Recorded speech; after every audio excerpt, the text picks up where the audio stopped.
Welcome back. This is still Signature Morning on Signature TV. And like I mentioned earlier, we'll talk a little bit about the budget and speak to issues relating to revenue and investment opportunities that the budget practically can give. A whole lot of persons don't even know how to engage with the budget. The only thing we hear most of the time is, oh, well, you know what, the budget is nearly 1 trillion. What's going on? Is this still Enugu state that we know that is mostly a civil service state, or is there something happening that we do not know? Even though we've seen revenue projections that are quite commendable, some persons will say, well, people didn't know that there's a kind of money in the Enugu state, or maybe there's something magical that has happened in this government that has practically changed. So we have somebody in the studio who would help us make sense of all of these issues. She is a senior special assistant to Governor Peter Amba on revenue. We have with us Mrs. Adenike Okebu. Good to have you. Good morning. Good morning. I'm delighted. Happy New Year. Happy New Year to you. How do you do? Great. Really, how great is it? Because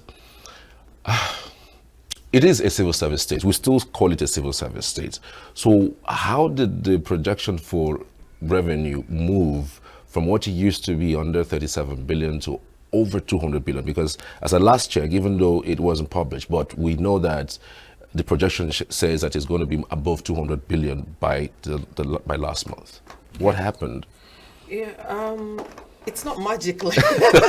It's not magic. So I think what has happened here is, I'll put it in perspective. What has been happening in the state before is, I think it's like a mindset thing that I see as the magic here in Enugu State. When people continually tell themselves that this is what we are, they tend to leave it. So during past administrations, the market was not taxed. I think there was a magnanimous exemption of the market. Okay. So imagine, take for example, only Ogbete market. People who have, traders who have like 10 stores with 10 warehouses in the same market selling goods worth millions of naira.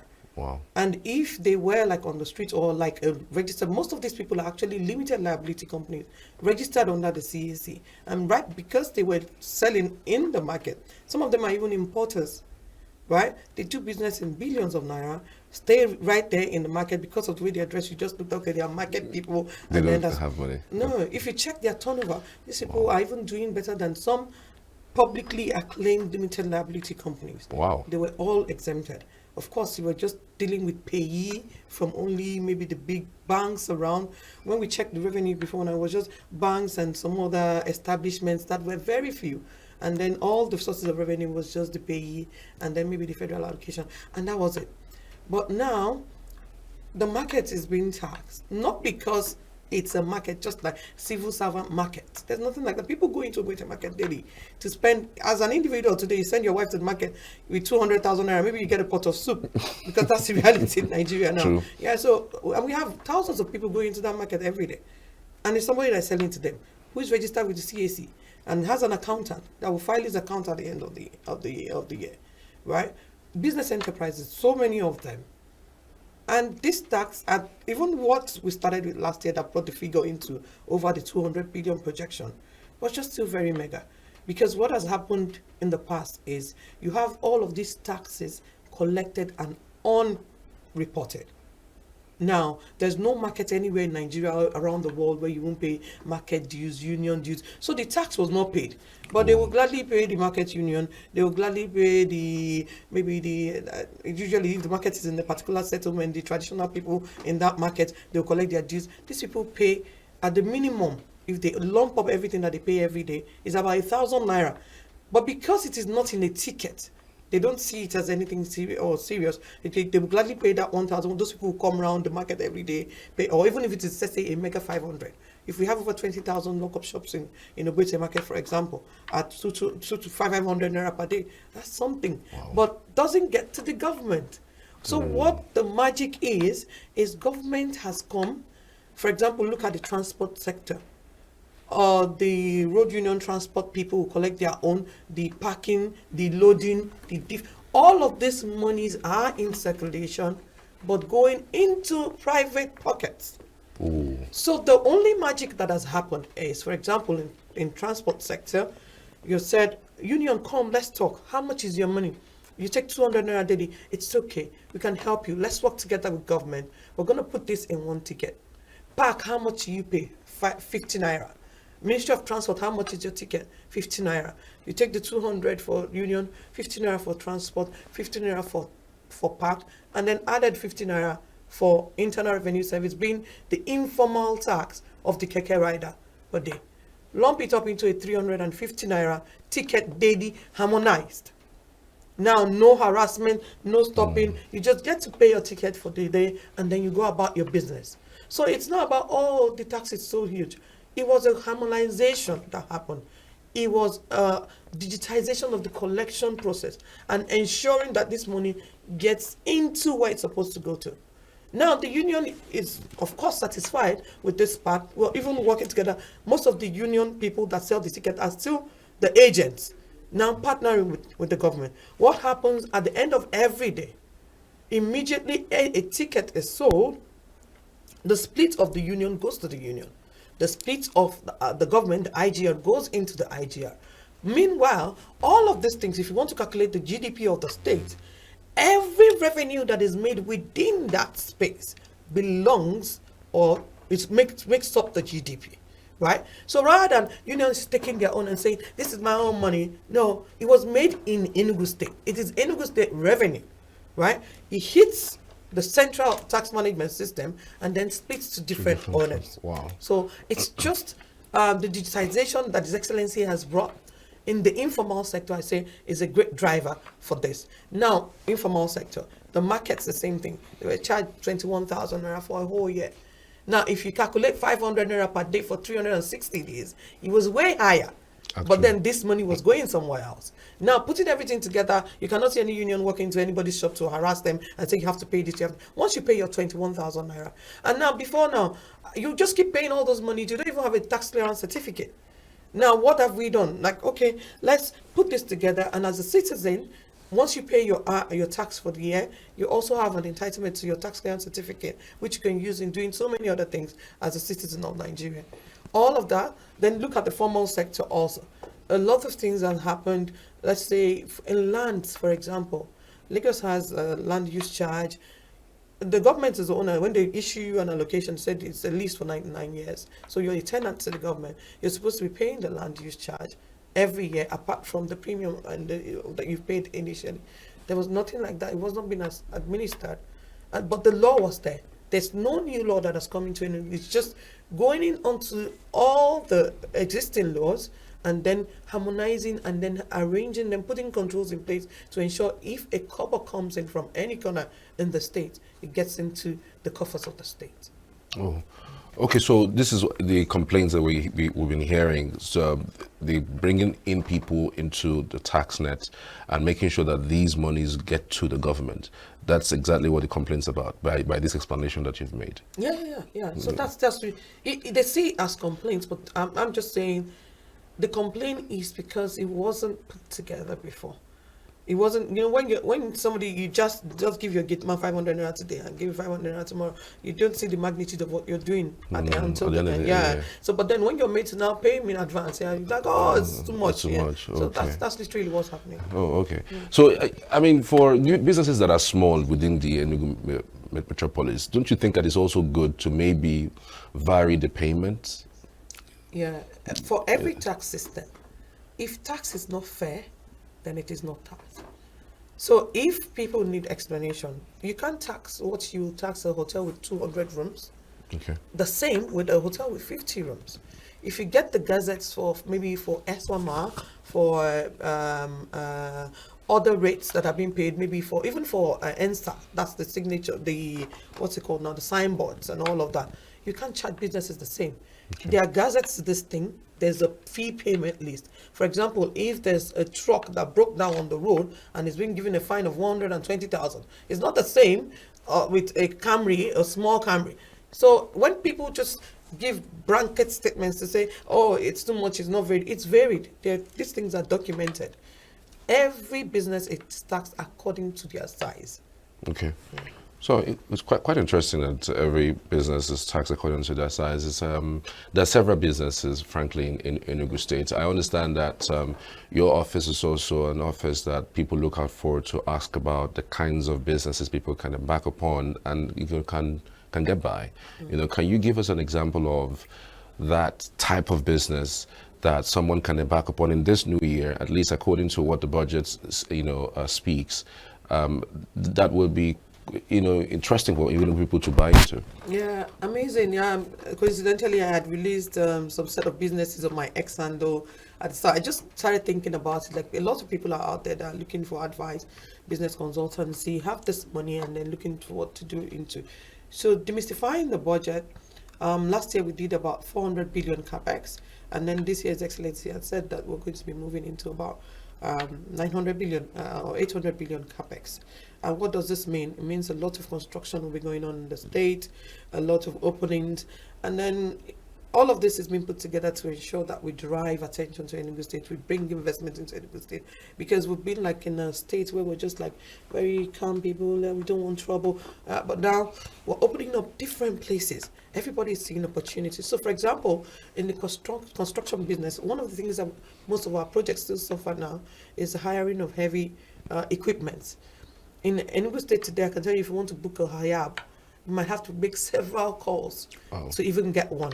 A Hayab, a low bed, even trucks, just normal Mack trucks, just to lift and move things.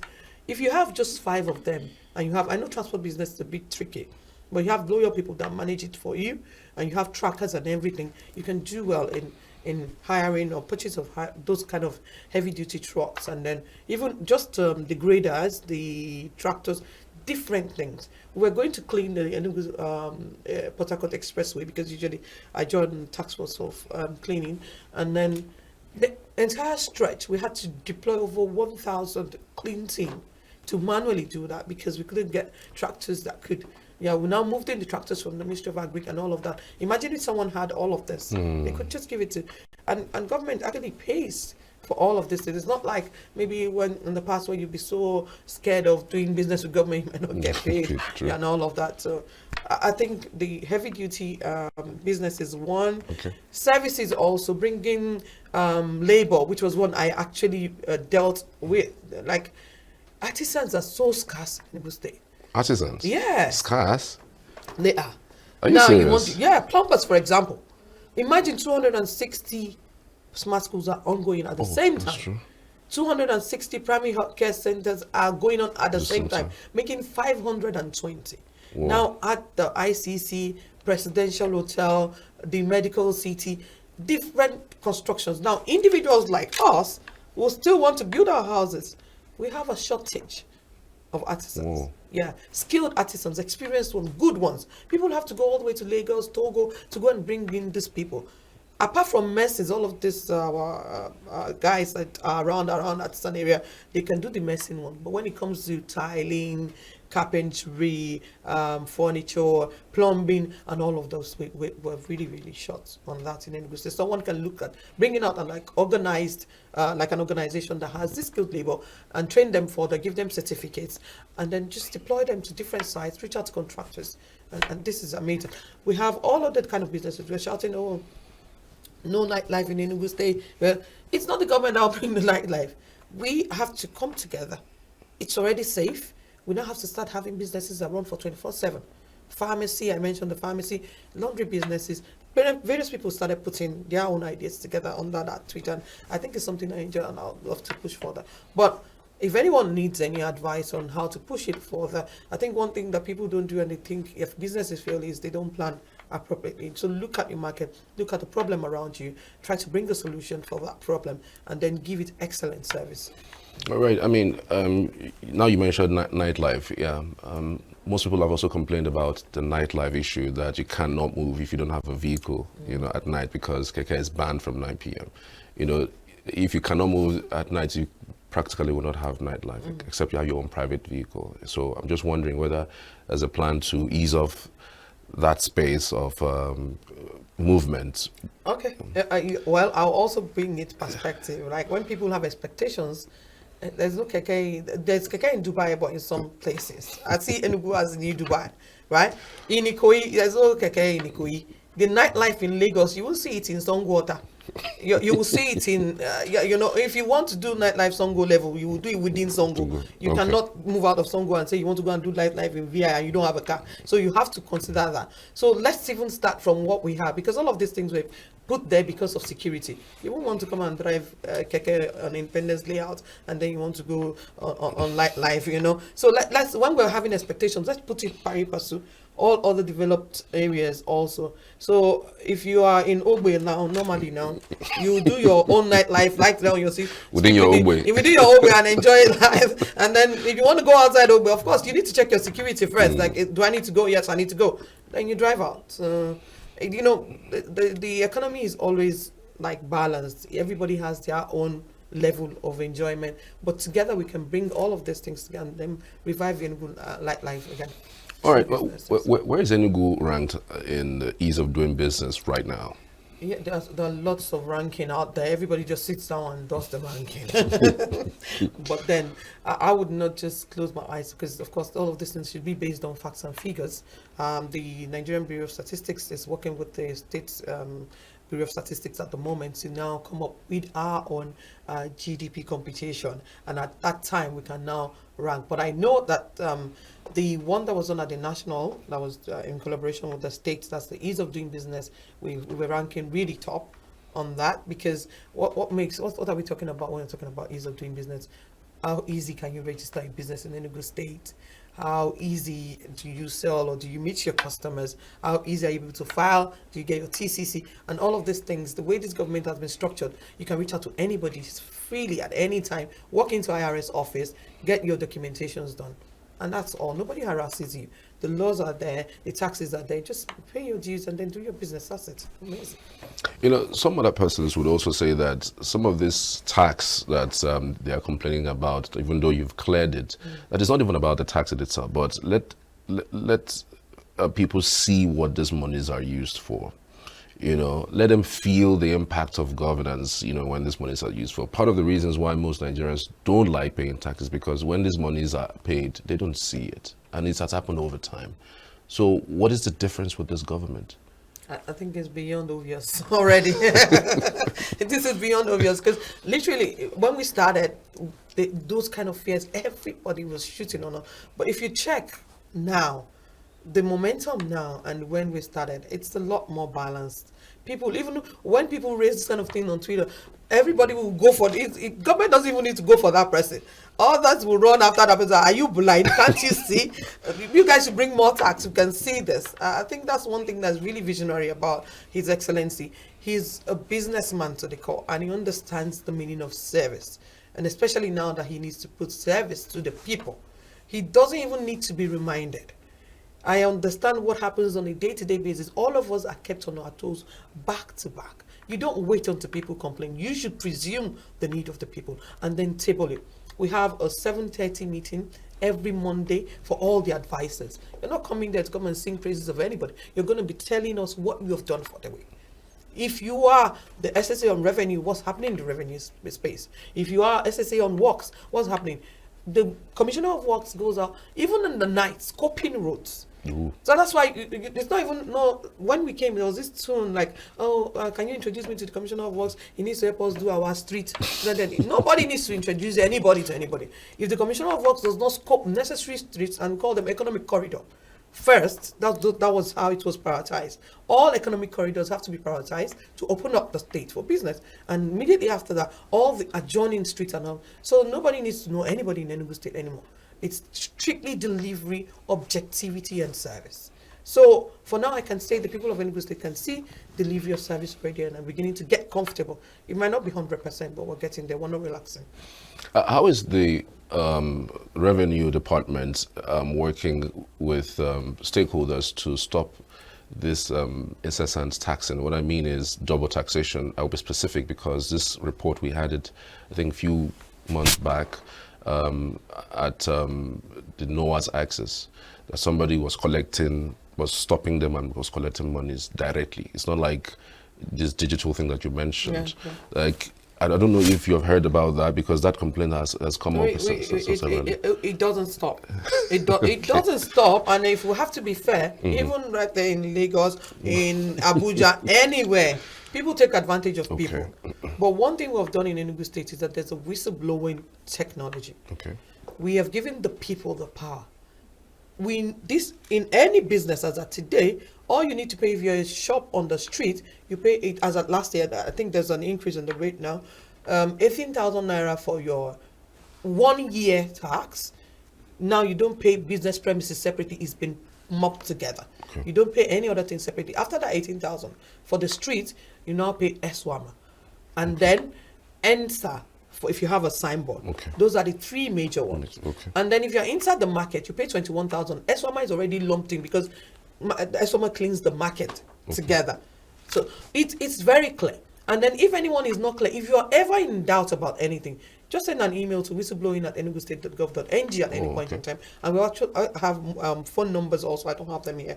I could share them with you. You can call or drop a WhatsApp message to say, I'm not clear about this. Can you clarify? Can I pay? We've had people call the lines and we speak to the person and so, hello, can I know you? What are you doing? What do you want to collect? But people know, like before now, we made different kind of colors of demand notices shared to people. But people are now comfortable because they already know what they should pay. On the EIRS website, you will see also you can visit. You can pay tax now in the comfort of your home. You know what and what you're supposed to pay. So I think it's just information, and we're not backing down, sharing the information, pushing it out so that people know their rights. So basically, it is wrong for you to pay anybody cash.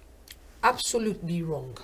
Anybody at all? In any form. In Enugu State today, cash collection is 100% prohibited. Okay. 100. If anybody tells you and you're paying cash, tell them, can you give me the IGR revenue code? I want to pay to the bank, and insist. If they say they want to take you to any court or whatever, please go ahead and then reach out to the whistleblowing line and then send your evidence. Just tell them that you insisted that you're ready to pay whatever it is if it is genuine, but you are not paying cash. Okay. Yes. I mean, it's a strong-worded comment because we've heard that severally over and over again. People complain that they are paying double taxation, and they'll pay the digital one and then still have to pay on the road and all of that. There's no. Yeah. If all Ministry of Land fees, even transportation is e-ticketing. So now the cash aspect that people are mixing together.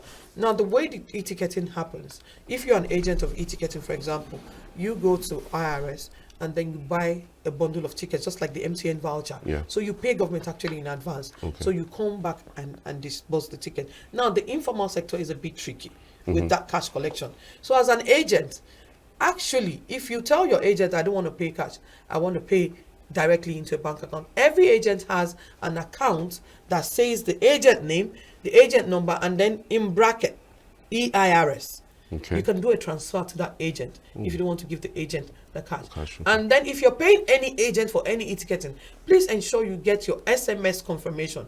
So some of the agents will have issues where agents will say, pay me now, and then in the night you will get your whatever. They don't vend that ticket. Okay. So you can stand with the agent and say, please vend my ticket right here. I'm ready to pay you. So you have the liberty to pay your agent through a transfer, or if it's cash because you're market people, you want to give the person cash. But doesn't mean that you're paying the government in cash. You need to first of all know what you're supposed to pay first, and then how to pay it. So insist, I want to do a transfer, I don't want to give you cash. He'll give you a registered account. If that agent does not have a registered account number that carries EIRS, then you have the right to say you're not paying. Fantastic. And then you should go ahead and report, and then they have their way of collecting things in the market. And after that, make sure you get an SMS confirmation of your payment, and you can also go to IRS to confirm. Fantastic.